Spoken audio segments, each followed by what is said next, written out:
Welcome back to the Quiet on Set podcast. I'm Ewan and I'm joined by Lachlan. On episode 171, Beep Bop, another episode where we talk about movies, boop beep, I guess, yes? Beep Bop, yeah, it just keeps on turning. Lachlan, I'm fucking sick. I'm so incredibly sick, and turns out, we'll talk about that in a second. I was for a while, but hey, we still watched the movies, because like we said last week when it was your birthday, when we did the show must go on, and we're not gonna stop just for me having a mild, stomach infection. Who gives a shit? From the hospital? We are starting the we'll recording record from there. 2 hours late, but I mean, the show must go on. Anyways, we watched Mean Girls, True Detective, the 5th season of Fargo, and Charlie Kaufman's Netflix animated film Orion and the Dark. And Ewan, yes. we're here. You, me, all of us. We're strangers. Look at us. Okay. Strangers. You could say that all of us here. Hey, this week, you, me, like the audience now, them, us, Strangerland. we're strangers. Stranger. Yeah. Yep. All of us strangers. Let's talk about all of us strangers. I'm down. So let's keep the intro and get into the movie. Well, we can also talk about strangers. We can just do them a guy with a mic on the street. Those types of interviews. Where it's all of us strangers. Just walk up to people. Let's we talk can do about it. But yeah, let's cue up the intro and get into the show. We are professionals. This is a professional podcast. Yes. Breaking Bad and Better Call Saul. Hello there. Which actually, did you this get is me gonna a be hat a as bit, well? Yes.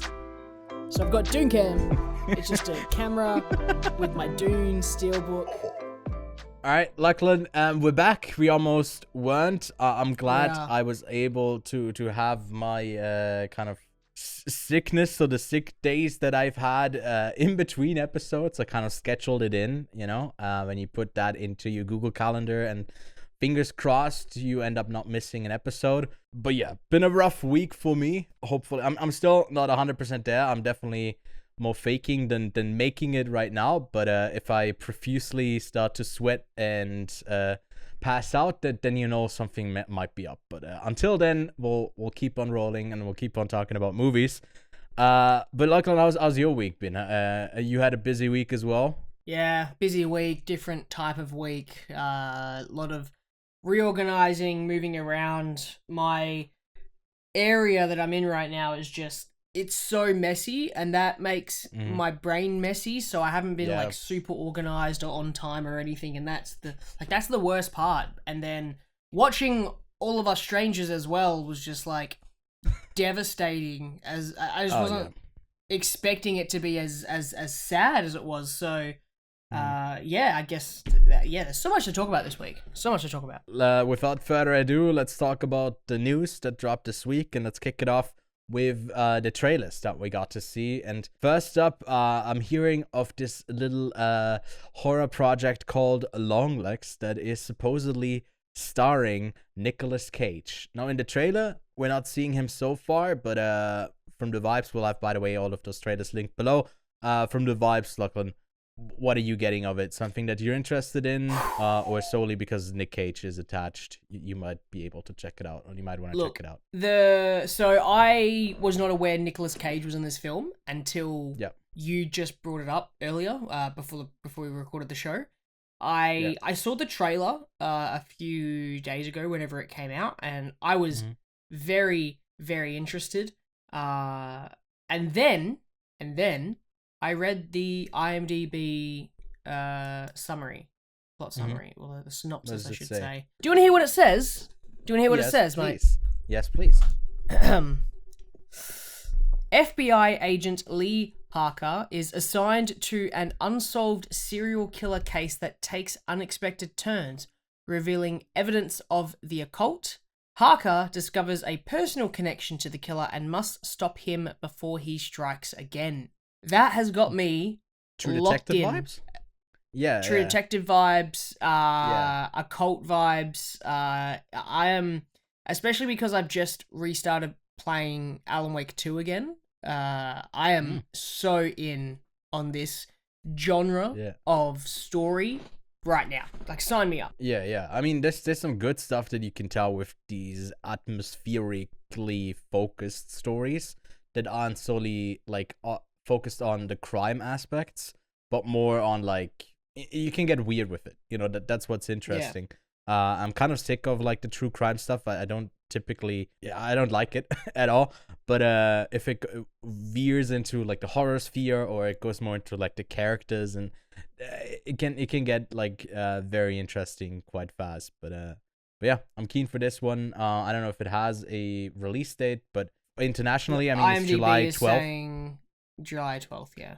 But that's Neon, and I know Neon is another one that only does stateswide distribution. So with horror films, we are likely to maybe not even get this until it's out on VOD, at least for the two of us. Maybe with Australia, it's a bit different, but I don't think this is making it like horror films, unless they're like big and they're Blumhouse or Universal or Warner Brothers. They don't really make it into Swiss theaters on like sometimes they even do the press screenings in dubs just because they're so like popular, maybe for casual crowds, but not the ones that would want to see it in the original version. So yeah, we'll see when we get to see this, but I'm glad, because Nick Cage, I think a couple of months ago, there was a quote where he said he only has a couple of movies left in him, right? This was definitely not one of them. I hope he chooses his projects, and hopefully he's just like unreliable, you know, and he just keeps going, because he has a lot to offer. By the way, here in Switzerland, in Zurich, at the moment, for the entirety of February, in a theater that I really like, run by one of my previous professors from uni when I studied film. He's a programmer, and he programmed a whole entire month dedicated to Nick Cage in this little theater called Cinema Xenix. They're one of the only two in town that cinemas in town that still have like a film projector. So they have like old film rolls. I got to see Magnolia on film that way. So shout outs to that theater. They always are doing great stuff, and this month they're dedicating it to Nick Cage. Back to Black. Are you an Amy Winehouse fan? If you listen to her music, or I have listened to her music, but they tried to make they tried to make me go to rehab joke for listening to it, but I'm not gonna go there. I've decided I'm not I'm not on it today. It's because I haven't had a coffee. Oh, you haven't had a coffee? Yeah, I haven't had a coffee today. I think that's what it is. My mistake. But it's 7 o'clock at night, and I feel like I shouldn't go make myself a coffee right now. I feel like that'd be a terrible idea. That is a terrible idea. Was it Back to Black, and you were like, "Oh, black coffee, that would be interesting." Yeah, I'm thinking. Or was it the rehab thing? You're addicted to caffeine. Well, I mean, there's usually the section in what we've been watching where I ramble, but then it might be too late into the episode.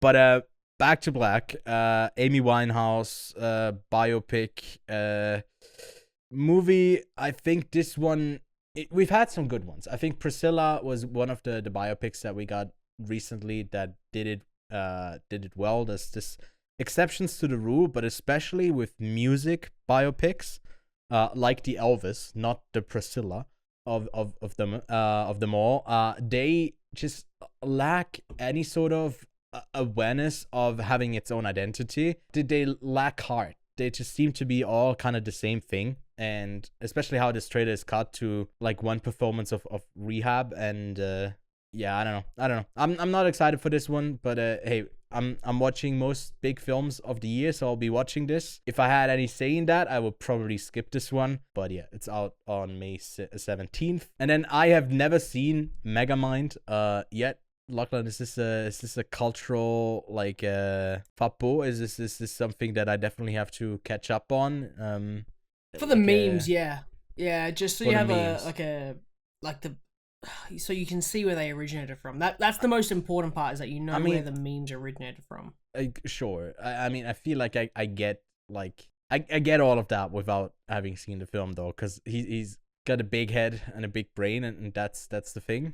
Apparently, over on Peacock, they're making a bunch of streaming exclusive, I guess, a movie and a show. And this was the trailer for it. This will be out on March 1st. Like when we talked about this just before we started recording, it looks trash. It looks really bad, right?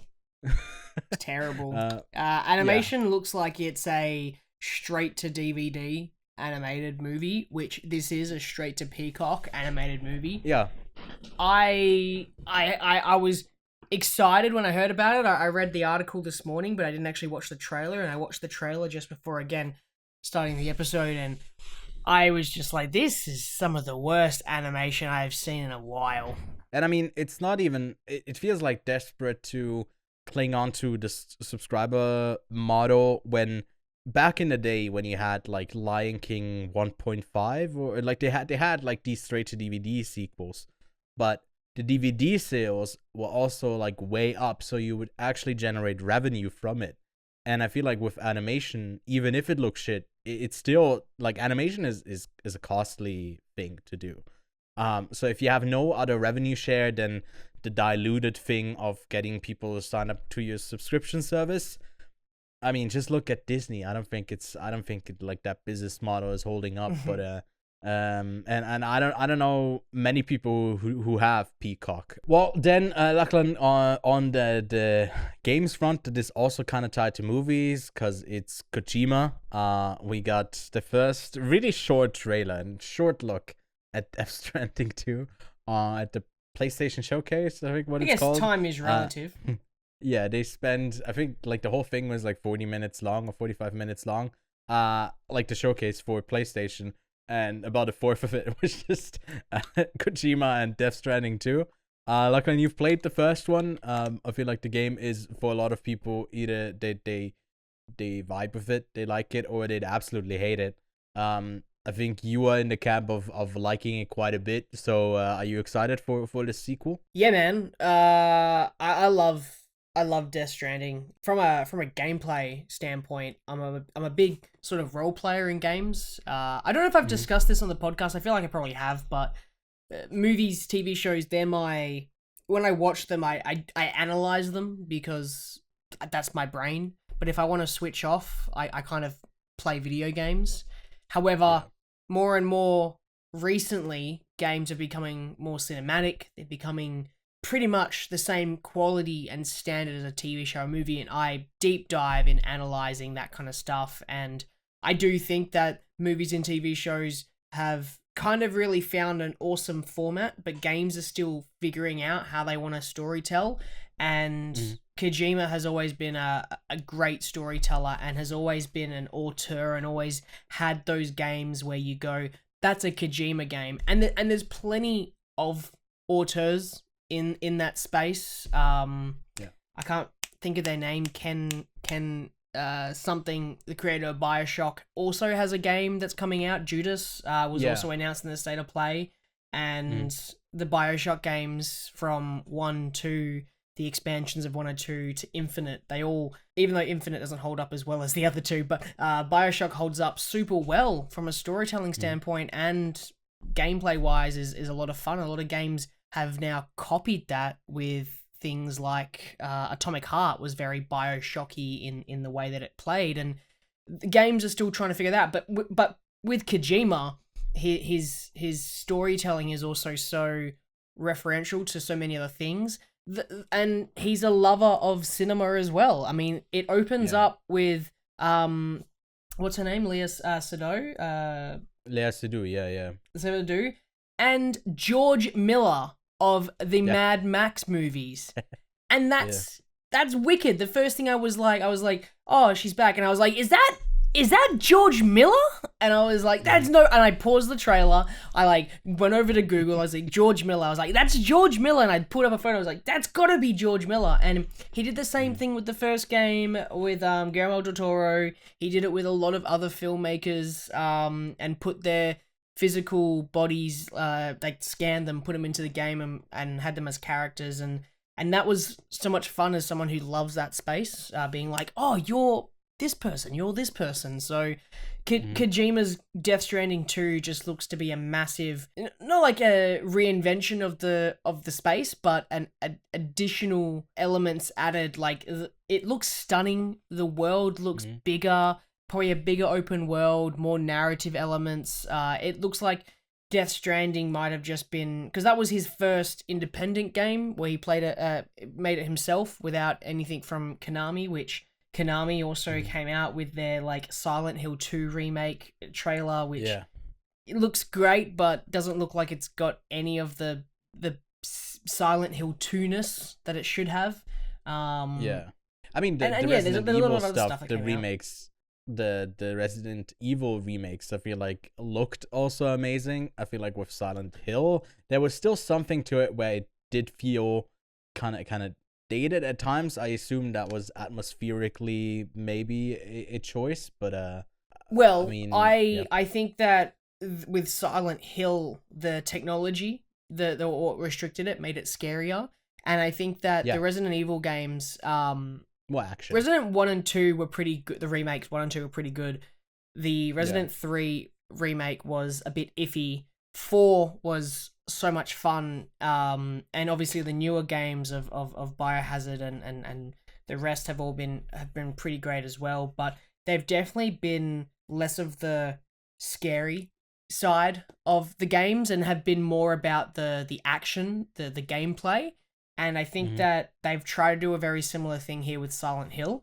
But unfortunately, Silent Hill is definitely more about the horror than the action.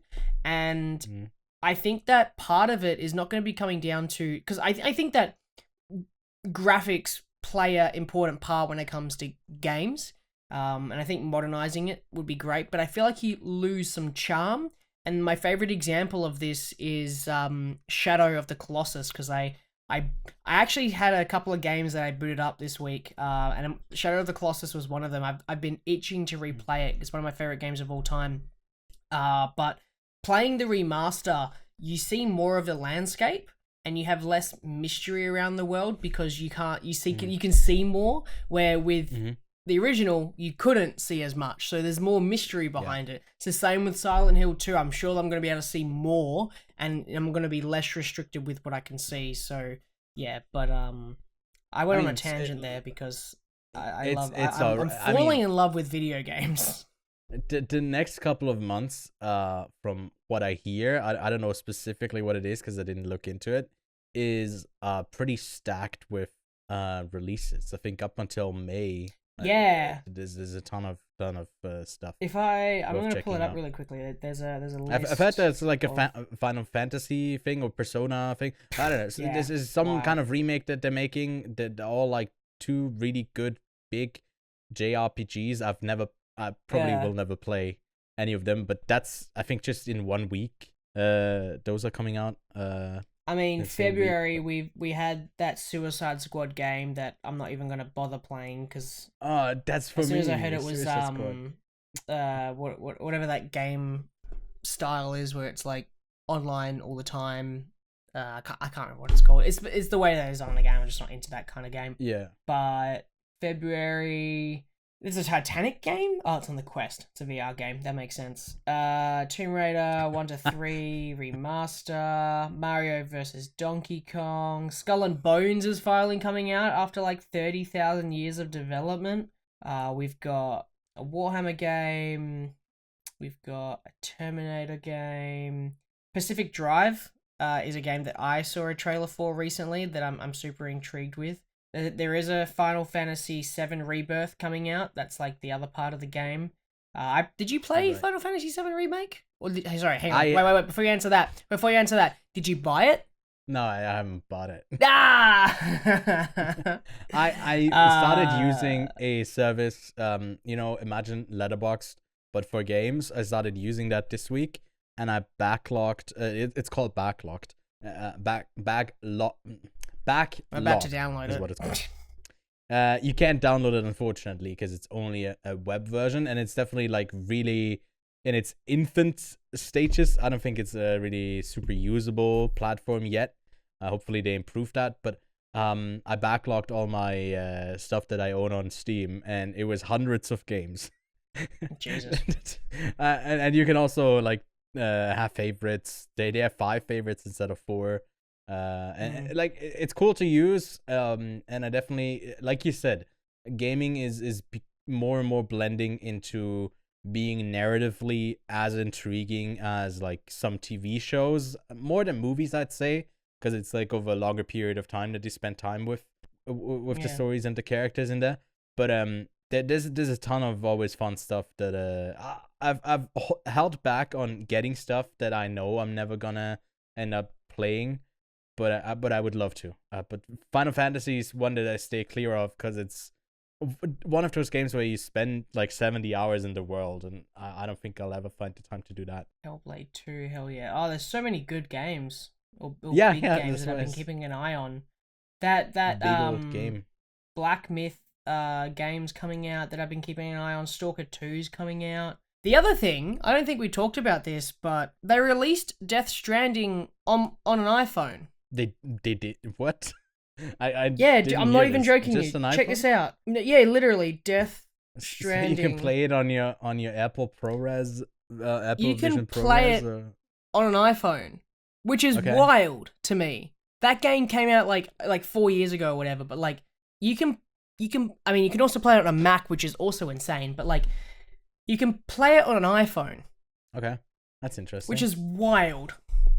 Yeah. So, well, speaking of Apple and iPhone, the Apple Vision Pro came out this week, and I've seen some interesting reviews, interesting videos about it. But it seems to be a product in its beginning stages, and will be more interesting once. Like what to me is really intriguing is that they launch with a Pro version of a new product, which they haven't done before, right? It wasn't the iPhone Pro when they came out with the first one. So clearly this is signaling in a way that this is not the consumer level thing that they aim to become at one point, or just maybe the Apple Vision. It's odd. It's odd, this future stuff as it's coming closer. But I'd buy it. Apple being a bit of a hot seat right now with some other tech companies. Maybe it will have a bit like, obviously the tech is there and we're going into that direction, I think, because it holds a lot of potential, but it might take longer because there's a tech lockout in a way. Like at the moment you can't get like YouTube or Netflix or TikTok or any of these other usages that you'd have for it. You can't have them at the moment on the thing because they are blocking production for Apple products because they are like legally fighting with each other at the moment. But we don't need to get into that. I find that really funny. Like then we go from movies to games to a tech podcast. But would you buy the would you buy the headset? You mean with my own money? And I'd spent money? Well, no. Let's just forget about like the fact that like it's so expensive. From what you've seen, would you find it? Would you think that it would be useful? Not as much as for other people, because I'm a Samsung user. So I think it's definitely better if you have the infrastructure for Mac, and that's like what they are continuing to build with this as well. And from what I've seen from the use cases, it's actually kind of neat when you're already in that universe.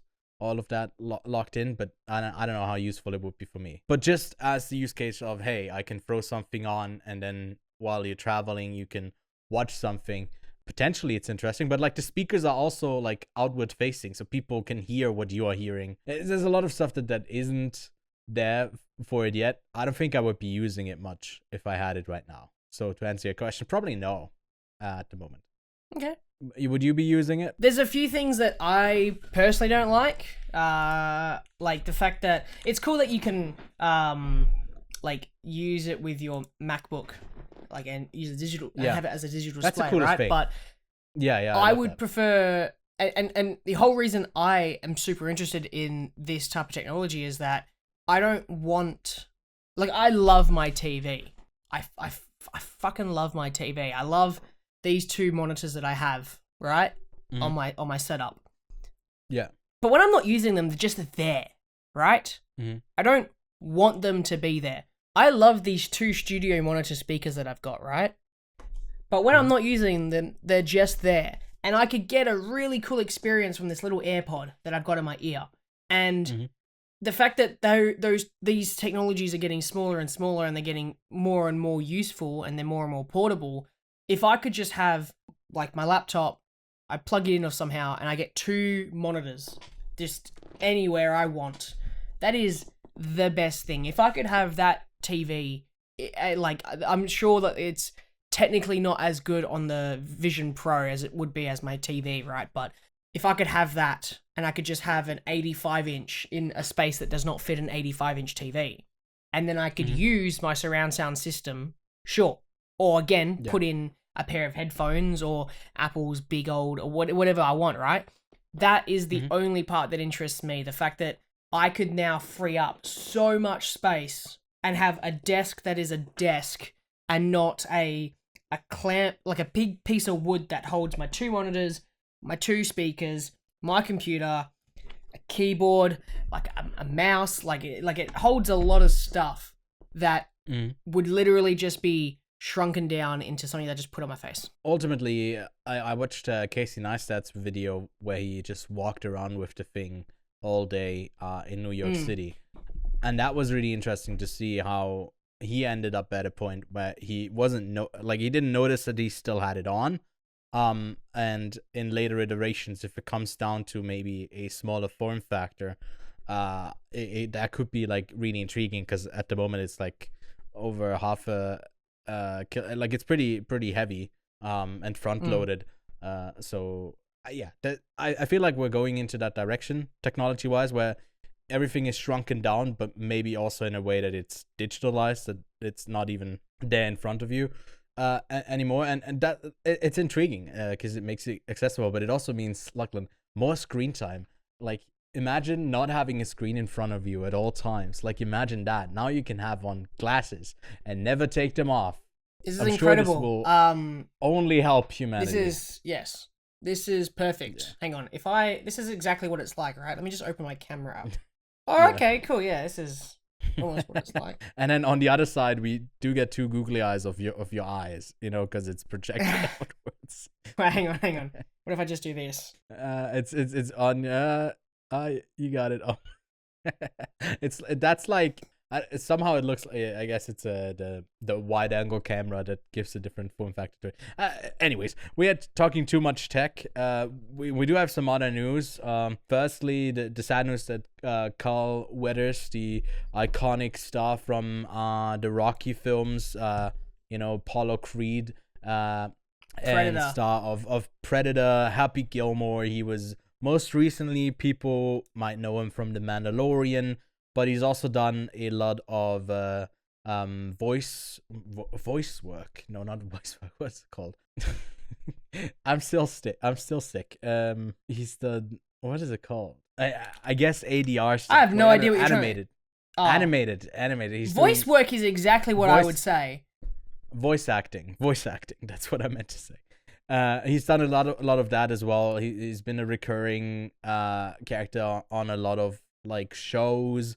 Just a really active person in the entertainment business, and it's sad that he's passed away, but a long and great career to look back on. Then there's some casting and recasting news. First up, on the Marvel side, Thunderbolts, not for Carl Weathers.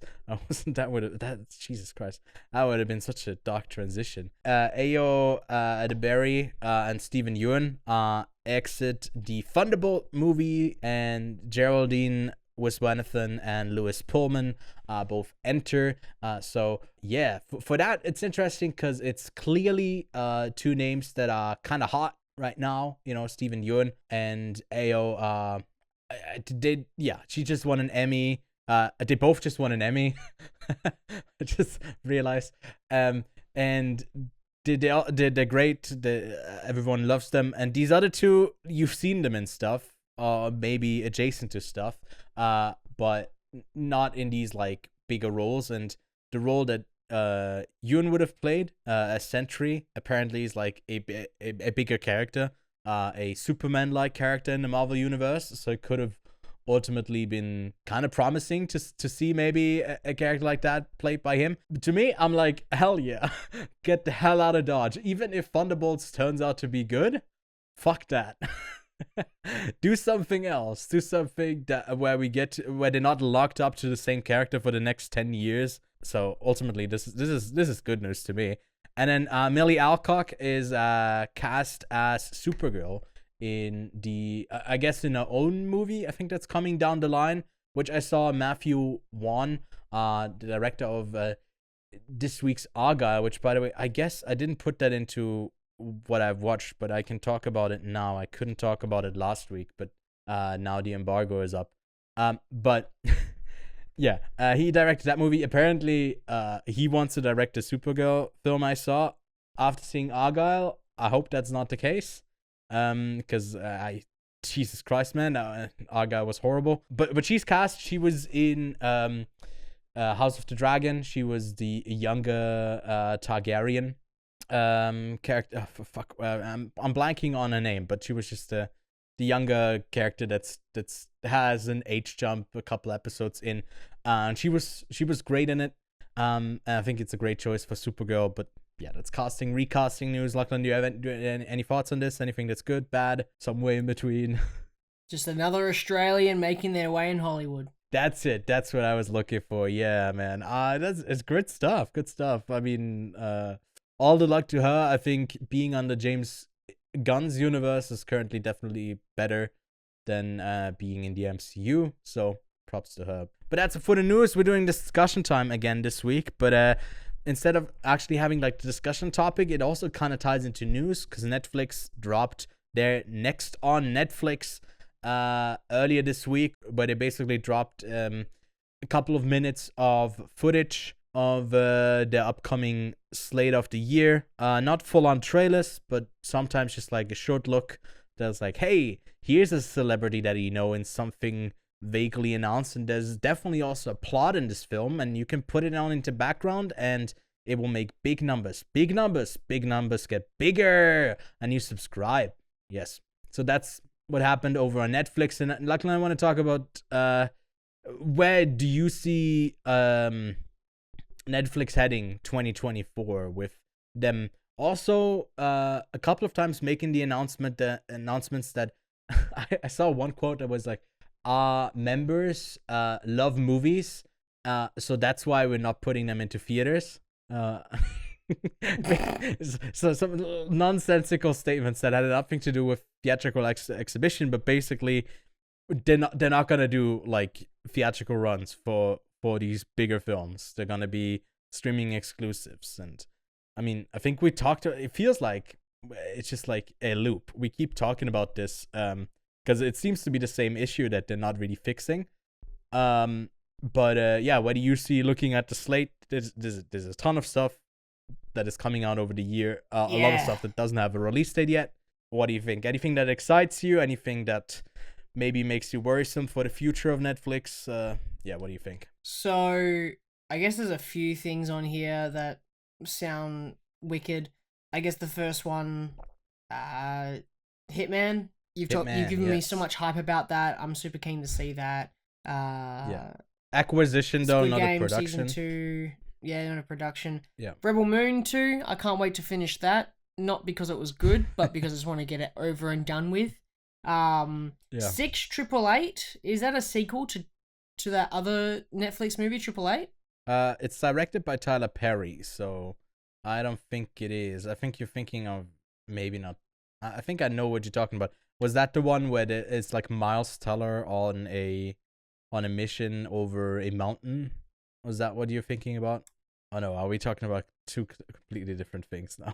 I might be thinking of a completely different movie. Stall for time. 688 is apparently on IMDb. It says 855 women joined the war to fix the 3-year-old backlog of undelivered mail.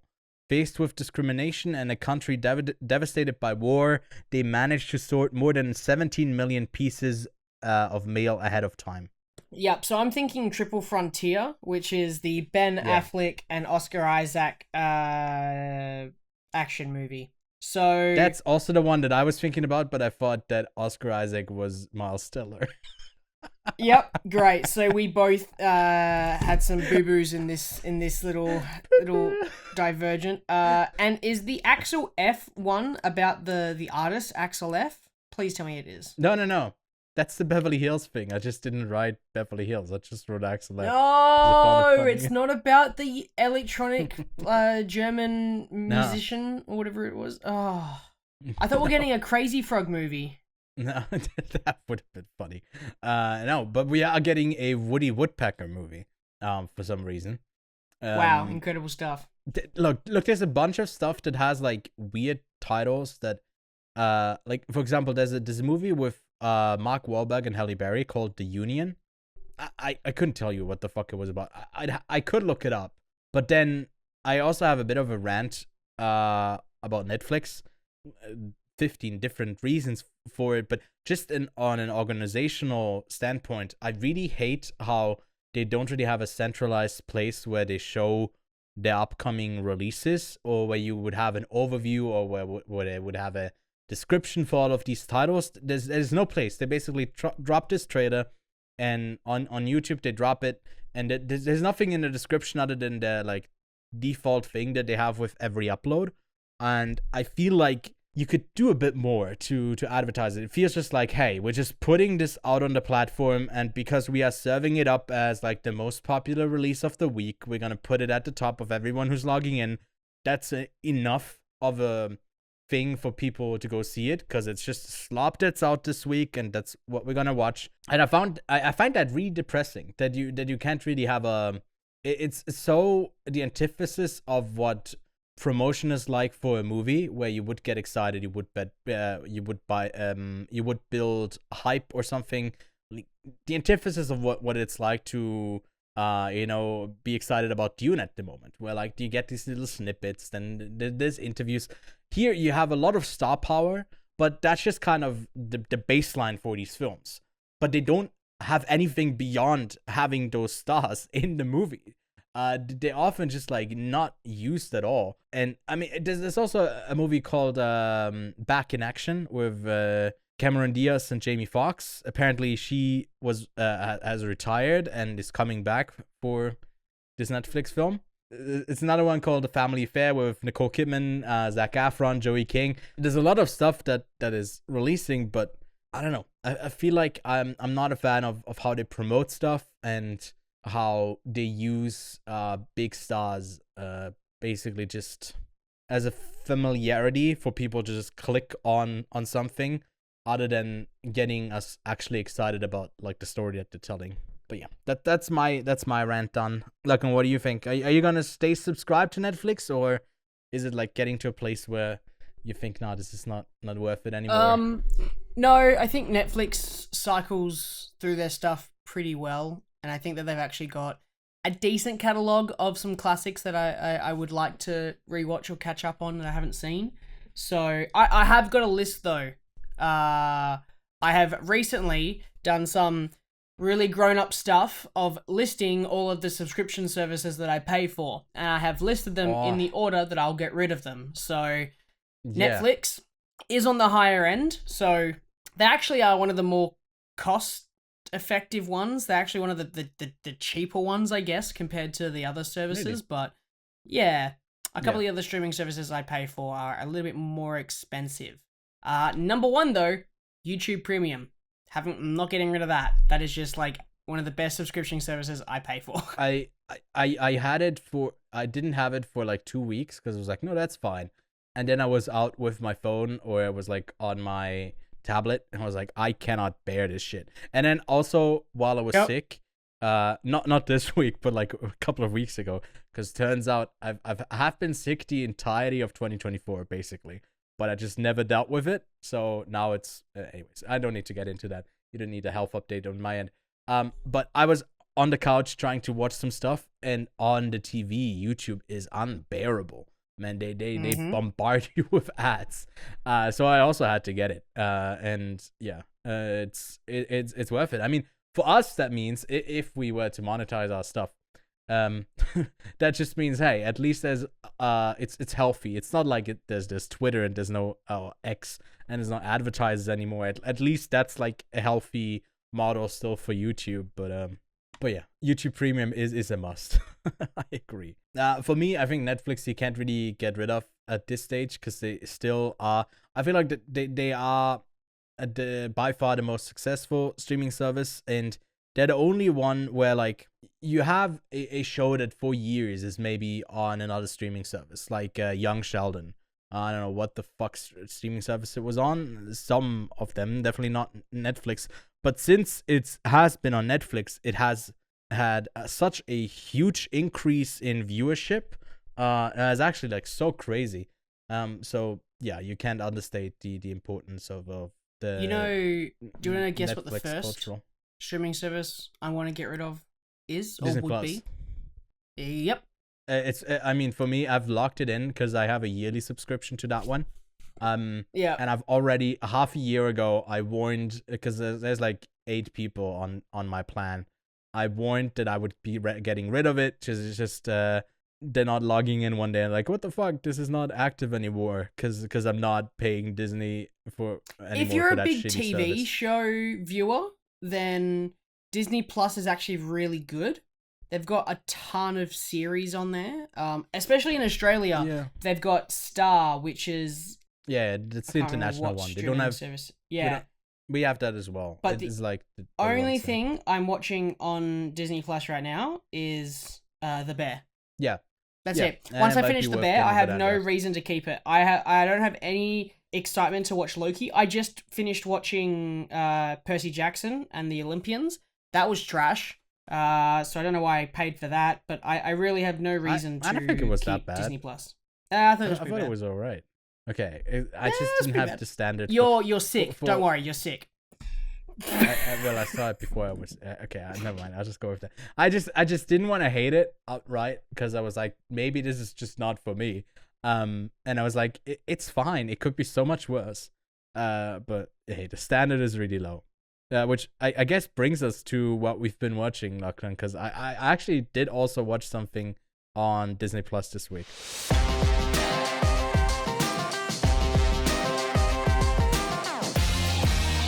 Do you want to I go watched, first?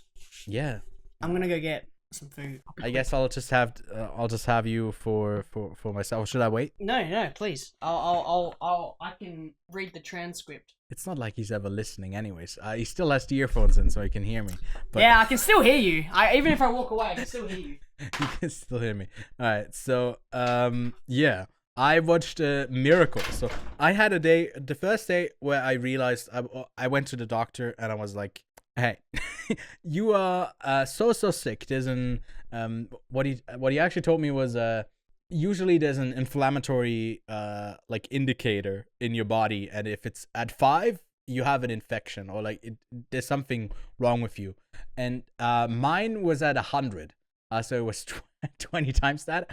He told me I was the sickest person he dealt with that day.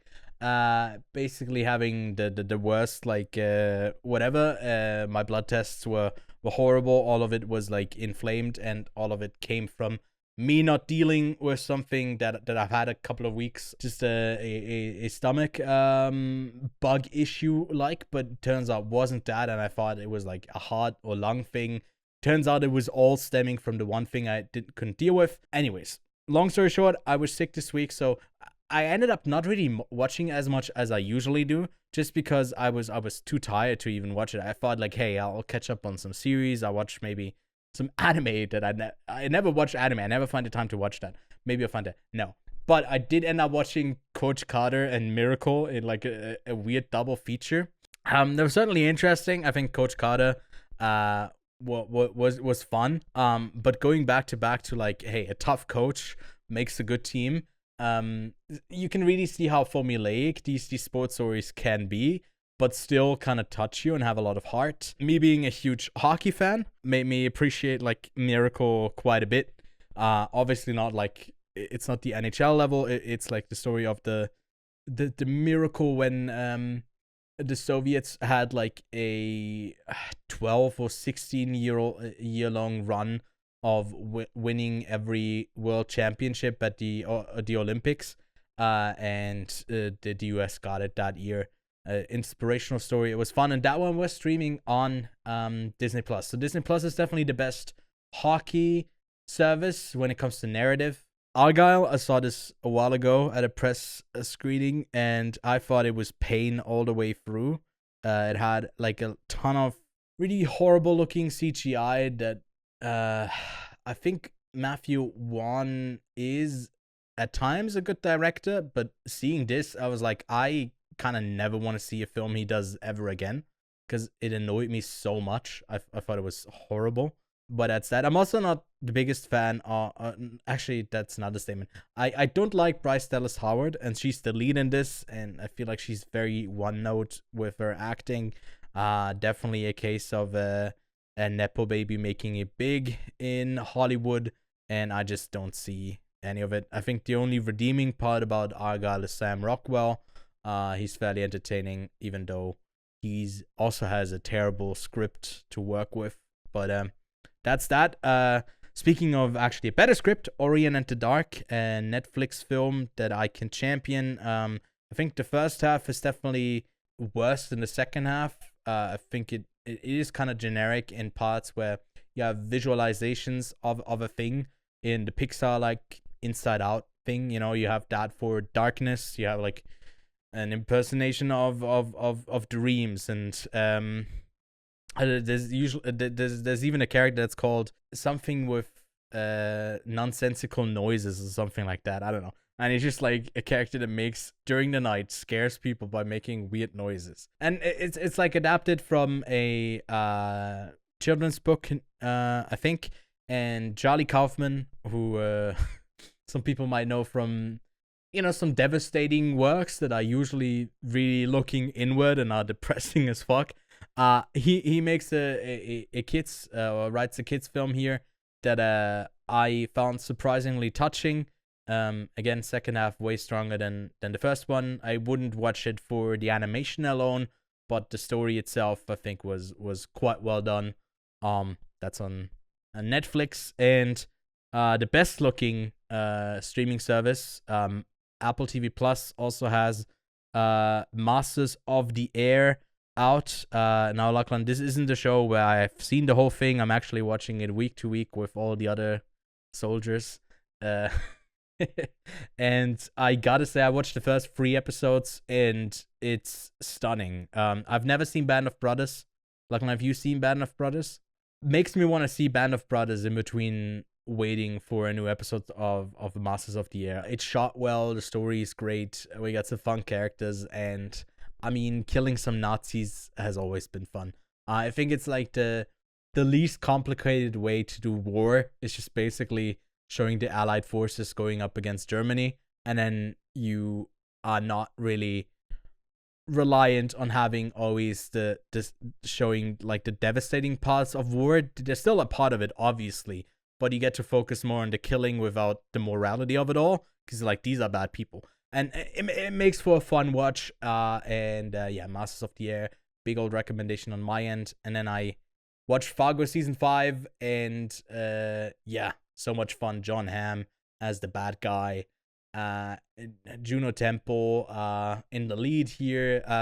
I haven't seen all of the other seasons. It's an anthology show, so you don't need to see all of previous seasons, and it kind of reminds me in a lot of ways of True Detective. Not in story wise, but yeah, just in its approach. I feel like it ended up being better than True Detective in what it was going for. So if I had to rank them, I'd say Fargo is a bit better than the latest True Detective season, which brings me to you, Lachlan. You caught the 3rd episode of the show. So what did you make of it? What are you thinking? I did, and it's pretty much the exact same as the last 2, and that got me kind of annoyed because I'm looking for more. And I know you said it last week. You were like, "Oh, dude," and literally after the podcast recording, I went and watched it. I'll pretty much do the same thing tonight, I guess, as it comes out tonight. Yes, and we'll see how I go. But yeah, unfortunately, much in the same. So yeah, I'm gonna pray that you've forgotten what happens in the rest of the season, and you're wrong about the rest of the season being the same. But if Fargo season 5 is solid, then At least I can fall back on that old chestnut. So hell yeah. In terms of other stuff, as I said earlier, I watched. I played Alan Wake 2. Sort of replaying it again. I also have been playing Palworld. Yes, I know it's big. Okay. Big thing at the moment. How many hours? Not that many. Okay. I have. Because I know some people who got like 40 hours in it already. I've got 12 hours in it. Oh, okay. 12 hours. Yeah, it's so nothing crazy. And Gris, just been grinding out some of those games. But I have also seen Mean Girls, Tanika's Choice. We went and saw Mean Girls. Mm-hmm. And I watched El Conde? El Conde, yeah, no, I think it's El Conde. El Conde. El Conde. I'm a sucker for vampires. I love vampires. Don't know what it is. So I had to watch it. It's also nominated for Best Cinematography, I believe, as well. At the Oscars. So I'm going through that set of films that I haven't seen yet that are nominated for an Oscar this year. That was one of them. And stunning, beautiful. Cinematography is really, really good. And I think the story is great for 50% of the film. Then the last half of the film just goes down the absolute shithole and ruins everything that the film was setting up, going for, etc., etc. Waste of time, honestly. But I see why it's nominated for Best Cinematography. It was a really pretty film, so it is in black and I'll white. Give it that. So I think he's always been like super strong with camera work, even when it comes to just simple character stuff. But yeah, here he gets to do a bit more stylized vampire stuff, and it is entertaining, but it didn't have me the whole way through as well. So yeah, gonna be an interesting one for some people to check out, if only for that cinematography nomination. But yeah, that's all the stuff that we watched this week. We should have because I also watched Mean Girls, a short review for that up on the channel soonish. So if you're interested, we'll talk a bit more about that. But let's get to All of Us Strangers from Andrew Hay. One night, screenwriter Adam, in his near-empty tower block in contemporary London, has a chance encounter with his mysterious neighbor Harry that punctures the rhythm of his everyday life. As Adam and Harry get closer, Adam is pulled back to his childhood home where he discovers that his long-dead parents are both living and look the same age as the day they died over 30 years ago. Intriguing. What could that mean? Wow. Are they actually alive? Are they not? Because it's we All of Us Strangers, baby. That's All of Us Strangers. It's coming out in some places internationally, I think this week, the coming week, and hopefully soon on VOD as well, if it hasn't already.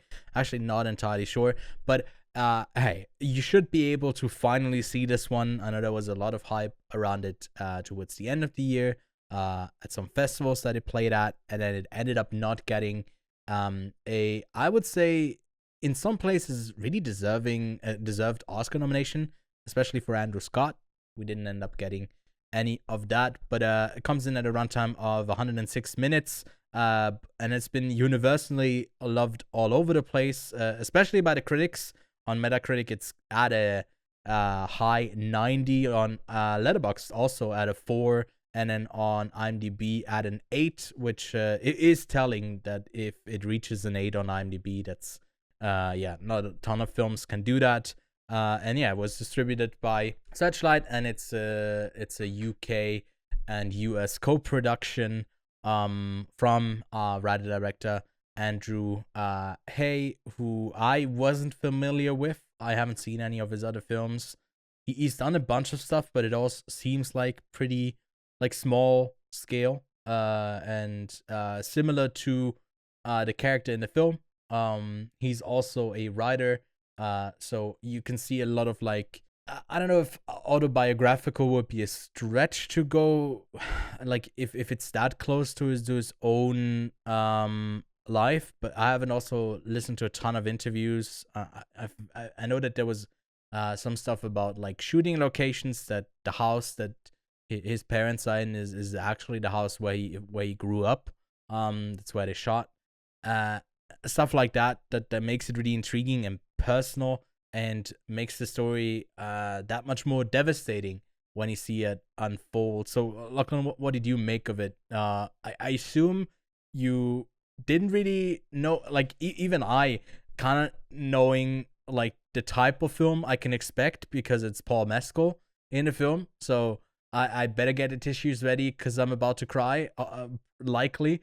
Were you ready for what this movie had in store?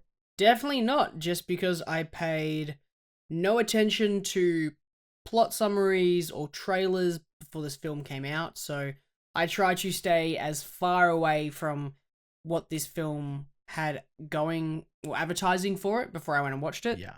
And I'm glad I did, because it went in a direction I was not expecting, and it went in a direction that I was overall quite shocked by, and then absolutely loved. Mm-hmm. Yeah, the film blew me away. Really did. Yeah. It's sometimes it does leave you a bit perplexed, in a way where it had me, like, it was a film where I was like noticing myself taking quite a few notes, because I was just kind of wanted to get the emotional essence of it out of it, and I wrote down stuff like when moments were really strong to me, and I feel like it had a ton of that, especially coming from Andrew Scott and the way he portrays this character, because we have a central guy who's a bit harder to figure out, maybe not what he struggles with. I think pretty much early on you notice that he's struggling with the loss of his parents, even though that was 30 years ago. It seems like he's something he's not really worked through, and then he's also working through his own identity, and the kind of tension that is still remaining because it never got relieved because he didn't get to have that honesty with his parents. So it feels like this whole movie is like a declaration to, in his own head, discuss things with his parents that he never got to, and that alone holds like so much emotional power that is not, it goes beyond the character in the story, but something that I feel like pretty much universally everyone in some sort of way can relate to. The unspoken, if it's with your parents, with a partner, whatever. And I think it captures that through Andrew Scott so incredibly well that I was really blown away by the performances and some of the individual moments in this film. It was really powerful. I'd love to talk about how this film, at its surface, and at least through at least one of the trailers that I saw, advertise itself as, and it truly is, a film about exploring being a gay man in the UK, and how that can be an uncomfortable experience coming out to family, friends, the world, and how sometimes not having that closure or that ability to tell the most important people in your life, you know, your mother and father in this situation, something that's super important about your life that you wish you could tell them, could leave someone so isolated. And yeah, it was interesting to explore those ideas through Andrew Scott, but more importantly, going further through that, it doesn't just stop there. It goes past that and explores a ghost story and loss, and it's so interesting. It could have just been left as they didn't have to involve his family at all. It could have just been him and Paul Mescal, but because it goes deeper into that ghost story idea, I guess that's what brings the film home in the end and gives it such a shock or sad factor to the audience. I think we haven't given a proper spoiler warning at the preface of this review, so from here on out I think we can talk full on stuff if there's anything we want to bring up. I'd say go check it out if you want to tune out right now and go see the film. definitely worth it, but just be ready for it emotionally. I think it can kind of devastate you if you're not ready for it, and especially for people who've also maybe experienced loss in a way, it really hammers that home. It's not really holding back in any sort of way. But yeah, just be prepared for that. But yes, Ghost Story, right? It kind of comes full circle with that. Yeah, and that is the moment that hits super hard because you hit Yeah. a moment of closure as well, similar to Yeah. Adam's Adam. You get this moment of closure. It's like, cool, he's come to that conclusion. He has had both of his parents tell him, hey, we love you, we love everything about you, we're proud of you. That's a incredible, powerful word to be told by your parents. Yeah. For them to then just rip the rug under your feet and then break your heart again with Dreamy Boy Paul Mescal, and have him not be there as well, and then it kind of brings the whole world together and tells you that this character is, I guess, destined to be alone forever. He's never really going to get out of this cycle of death, unfortunately, which is real depressing and real sad. I thought it's this movie, to me, that final blow to see Paul Mescal's character also dead after that interaction. I was like, well, they're closing the film right now because it's framed in a way where it's about Harry's ghost accepting the situation and Adam kind of being okay in the interstate that he's in. But I feel like this is also gonna fuck him up for way longer because he had that more directly something to do with the death. That definitely not his fault, but there was a sort of like maybe I don't know. He could have prolonged it. Like if that first interaction had been different, then it would have turned out different. And that's not to give blame to a character, but that's gonna fuck with his head. And I don't think that's like. It's kind of cruel the way that it doesn't let this character have a resolution to such a big problem, because it feels like it's going in that direction, and then it ultimately goes to a point where no, life is always going to fuck you up no matter what, and you might be on the verge of solving something. It doesn't really go into glorifying the downward spiral for him, and it ends with him just like completely devastated or whatever. It feels like that character is at that point. Adam has reached kind of a closure in a way where he's accepting of the position that he's in with these ghosts, and in one way or the other, for that character, that's not like a really sad ending. It obviously is a sad ending, but it could have been way worse. And I appreciated that. It feels multifaceted in that way. Like there's always tragedy. It doesn't mean that life is tragic. Although in this case it pretty much is. It's hard to argue against that. I don't know. I would love to find a silver lining in this, but it is really depressing. It's just really dark. But yeah, it's I think.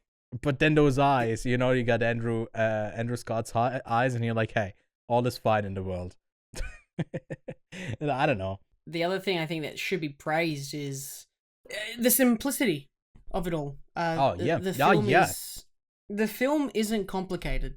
The film isn't hard to follow. The film isn't bothered with so many other things that can distract a narrative. The film is a perfect example to give somebody, hey, if you want to connect, there is nothing that connects another human with another human more than loss, more than isolation. Yeah. We are groups of people. We want to be grouped together and be a part of something. When we see someone alone, we can't help but try to, want them to be part of something. That's our nature. But our nature is also to want to know more, and it keeps you engaged with this film, with that sort of nature that we have. But it's incredible to see how simple this film is and how successful it is at being a film without having anything to, cinematography is beautiful, but it's not stand out over the top. They don't do anything complex. The music is simple, but they don't do any crazy audible stuff. It is really performance, character, and narrative, and that's something that's really awesome with this film. Yeah, it doesn't feel the need to, because it's all in sort of this dreamscape world. You realize that that Adam's character is actually, for all of it, I guess, at home, right? He's not really going anywhere. And another film maybe would have taken it into a more literal approach with the ghost stuff, where, I don't know, at the club he's not actually with Paul Mescal's character. He'd be with Harry, but he would, like, I don't know, we'd have like a Fight Club montage moment where we show that, I don't know, he was actually alone the whole no, that's not what the story is. It's ultimately like really about this isolation that this character feels from the rejection that he never even got to experience from his parents, and working through that because it's what he expects of them, and then it's ultimately working that through your head of the expectation that you had of your parents and how they would receive you, and arriving at a place where you could tell yourself through them, like you could argue if there's actually ghosts in there or if it's all pretend in his head. I feel like for the movie's sake, did they do exist, I guess? Or what do you think here? Like, are they actually like entities that are there, or is it all made up in his like pretty partly schizophrenic mind? Ewan, what? You've written screenplays before, right? Yes. How do you write your screenplays? Do you no, I don't know how you write them. I know how you fucking write them. Yeah. But like, how do you like act out scenes in the space? Do you talk out loud? How do you write a screenplay? It's I guess it is in my mind usually, most of the time. Yeah. You do it in your mind, but you don't really do anything physical. You kind of just sit there. No, well, maybe jumping jacks at one point, but then I'm not writing. I have to stand up. I have to move around. Really? I have to put myself in a space. I have to say it out loud. I'm in the shower, like, dude, people hate me. I use too much water because I'm just like in the shower. I'm like in a scene, physically moving around, trying to figure out how I would want the scene to work. And I can always do like the tears in the rain to like really get myself into a scene as well. If I'm in the shower, I can have the rain over me. I can do the monologue. But whether they were really there, they really weren't there. It's interesting because he's a screenwriter, and I found that cool because I was like, they could be there. They totally could, but they could also be so real to him because he's a screenwriter that those are the characters that he's currently writing and working on. So when you are writing a character, that character is so real in your head because you give him all the characteristics and tendencies.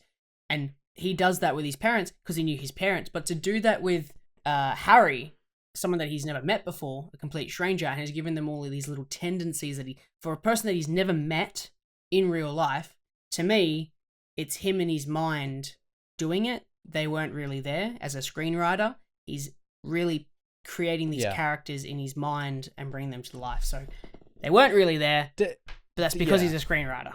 If he wasn't a screenwriter and he was anything else other than a creative writer, they were there. Yeah, I agree, because there's like early on, from the first time they have sex to, like, Harry is always just kind of there as support, and you never really learn much about him anymore because it doesn't exist. He's someone who's made up, right, as a person. No, I find that interesting as a concept, because then it's more about like ultimately him working through the issues with his parents that he had in his own mind, and telling himself that he's proud of himself through the mouths of his parents. And I think that's also like something that is really touching, if it doesn't really matter where it's coming from. It's just a really well-made film that is super engaging and super emotional. My cup of tea. I don't know, to me, the Harry part at the end was just like kind of a double down, yet another thing on top of it. I didn't think the story really needed to go there. I feel like the parents gave me more than enough of a story, an emotional one, and a narrative, like plot wise. But yeah, that's, I guess, how it ended, with a sad note. What about how it ended? Because my favorite part about this film is how it made me go, none of this is fucking important. Because it pans out into them being stars and how we are so insignificant little people that none of this is actually important. Yeah. At least that's at the end I was just staring at the black screen, and I love it because I could literally see myself in the reflection looking at it going, oh my god, what did I just watch? What is wrong with me? My life is so insignificant and I care about these little tiny things that I really shouldn't care about. Because now I'm staring at them going from this beautiful coupled up snuggle bug into stars. And I was like, is the film really going to rug pull me and then make me have an existential crisis about life? No, yeah, that's when I fell in love with the movie. Yeah, I mean, you love the type of stuff that when the movie's done and the credits roll and it's done and you start walking around, you go onto your screenplay showers, you still are thinking about it, you know. And I think it's one of those films that does stay with you for a bit. I mean, you've just watched it. I've seen it like a week ago, and it still has kind of stayed with me. The imagery, I think, the one moment in a restaurant where they tell him that they're proud of him. It's like that is a heavy scene from everyone involved. Just I still feel like everyone in this is great. We haven't really said the other names of who else is in this apart from Scott and Mescal. But Jamie Bell as the dad, it doesn't get much to do, but he's pretty solid. But Claire Foy is also like really good as the mom. I feel like Andrew Scott just kind of steals the show. He's so great, and I hope for him that he has a similar moments of getting to have like a big lead performance like Cillian Murphy. Because I feel like he's another one of these actors who hasn't really had that moment yet, but they definitely are someone who could carry a film on their shoulders. But he also works in these smaller films, of course. But yeah, I'm keen. But yeah, Lachlan, anything else you want to talk about, or want to share your rating? I would love to share my rating with you and everybody else, because this film, it's a good one. This film, much like many others, I feel like on a rewatch, I would be happy to give this 5 stars. But wow, I'm not somebody who likes to just hand out 5-star ratings anymore. I like to save those on the first watch for films that really fucking deserve it, that like just blow me away and just everything about it. And as I said, this film is quite simple. It doesn't give me much, but that's okay. I think that everything it does is quite solid. I agree with you. Every performer does an incredible job. Andrew Scott, I do agree that it is a bit of a unfortunate situation that he is not nominated for anything, but not yet. Hasn't this only just come out as in theaters, so it technically can't be nominated for an Oscar yet? So no, it missed out on the Oscar run? It had an Oscar qualifying run, and it came out. It did have an Oscar qualifying end of run. the year. Yeah. It could have been. It definitely could have been. I mean, similar to the Iron Claw, which would have been one of the other options that we had to talk about this week. Maybe we'll end up talking about the Iron Claw, but that's another sad one. I don't know if you want to do sad back to back. We'll see. But there's also like Zac Efron. I think not on the same level as Andrew Scott, but he's also really good as the lead in that film. And I don't know who else is in lead. Jeffrey Wright was really good. I wouldn't want to kick him out, but I feel like Andrew Scott and Zac Efron were both better in their respective roles. I forget who else is in there that you might be able. Coleman Domingo.